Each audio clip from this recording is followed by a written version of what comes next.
Welcome. Today we're going to slow things down, really slow down. We're exploring a profoundly important text on the true nature of leadership presence, and we'll be drawing on the incredible work of Amy Jen Su and Muriel Megnian Wilkins, alongside some brilliant insights from Daniel Goleman and Amy J.C. Cuddy. So I invite you to just settle in, take a deep breath, let go of all that urgency of your day. This is a grounded, reflective explainer on what it actually means to own a room, not through force, but through deep, genuine alignment. Before we dive in, let's just orient ourselves to the environment we're creating here today. We are stepping into a space of quiet reflection. This isn't about performative corporate culture, and you definitely won't find any superficial hype or moral pressure here.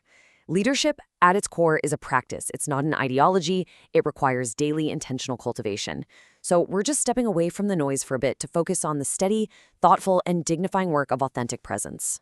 At the very center of our exploration is this vital concept from Amy Jen Su, which is the signature voice. So what does that actually mean?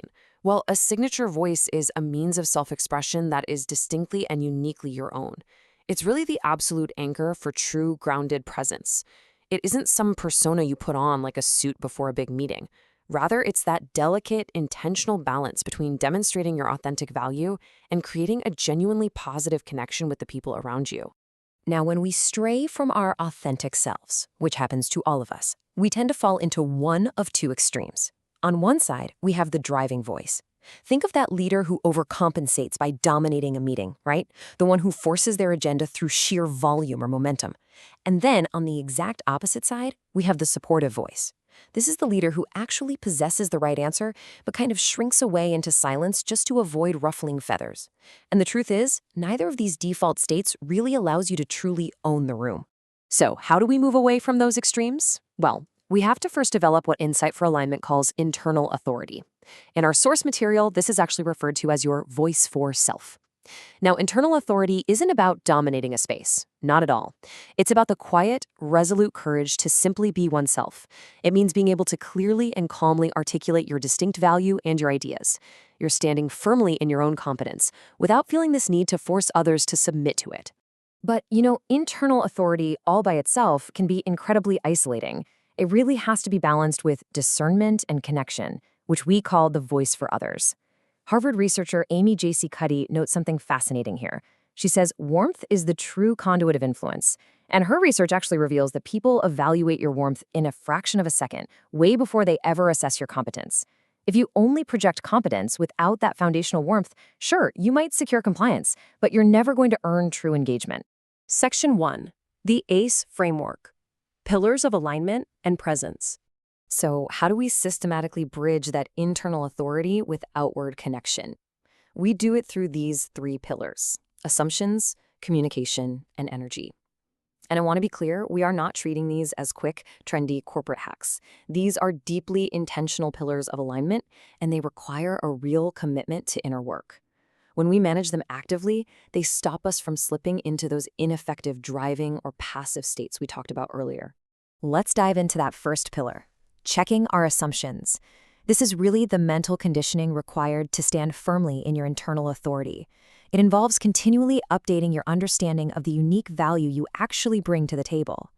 When you maintain a clear, internalized personal value proposition, you build a profound mental confidence. And it's this quiet confidence that prevents you from feeling the need to overcompensate with that aggressive driving voice. You simply know your worth. Moving to our second pillar, communicating effectively. We construct our message through effective framing, structured advocacy, and deep engagement. Structured advocacy is particularly vital here. It allows you to build a confident, persuasive presence. It helps you establish your ideas clearly, but crucially, without steamrolling the people sitting across the table from you. It beautifully marries your personal style with your authentic substance. Now, a massive part of that communication pillar relies heavily on a listen-to-learn orientation.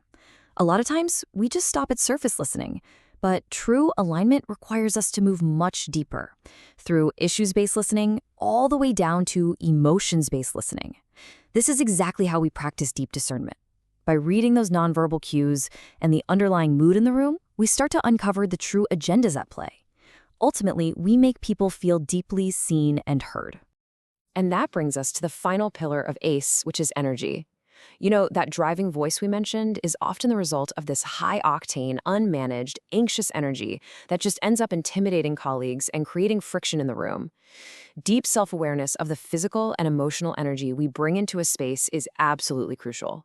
When we regulate ourselves to project a calm, stable equilibrium, we naturally balance strength with warmth. And it's that specific energetic frequency that reassures our team and really invites them to follow. Section 2. Responsibility over reactivity, the bedrock of emotional intelligence. Now, none of the frameworks we've discussed so far can really be sustained without emotional regulation. Daniel Goleman's seminal framework for emotional intelligence beautifully charts the anatomy of our presence.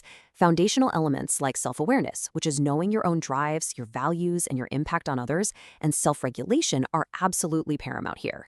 Honestly, you cannot project warmth, listen effectively, or manage your energy if you lack the emotional intelligence to recognize what you are actually feeling in the moment.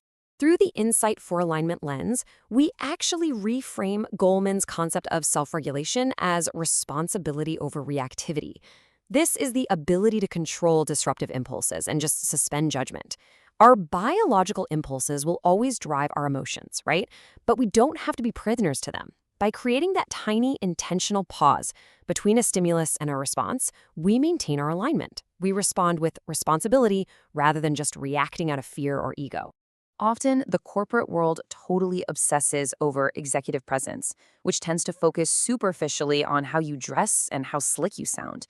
But true leadership presence is fundamentally about what you do, and even more importantly, who you are focusing on. Leadership presence is highly portable, simply because it is about the people, not the leader. It's about using your presence to organize, coach, and elevate the entire room, rather than just seeking validation for yourself. Section 3. A moment for alignment. Pause and reflect. We have covered some truly profound conceptual ground today, and it's essential to let the weight of this material settle for a moment. I want you to ask yourself, where is your default voice taking you away from your true internal authority? Are you driving too hard? Are you shrinking back? I invite you to join me right now in absolute silence for a few moments, just to reflect on this. Section 4. Into lift practice. Beyond the retreat. Welcome back. The insights you touched upon in that silence, that is where the real work begins. Leadership presence isn't just a theory we leave behind on a slide deck. It's a lived practice. I want to gently invite you to bring this insight into your own community dialogue. Continue the daily practice of refining your signature voice, because when a leader truly steps into their authentic presence, it naturally regulates and elevates the entire room. So as you step back into your day, I'll leave you with this. Who will the people in your next meeting encounter? Will it be your default reactions or your true aligned self? Thank you so much for joining me in this space. Until next time.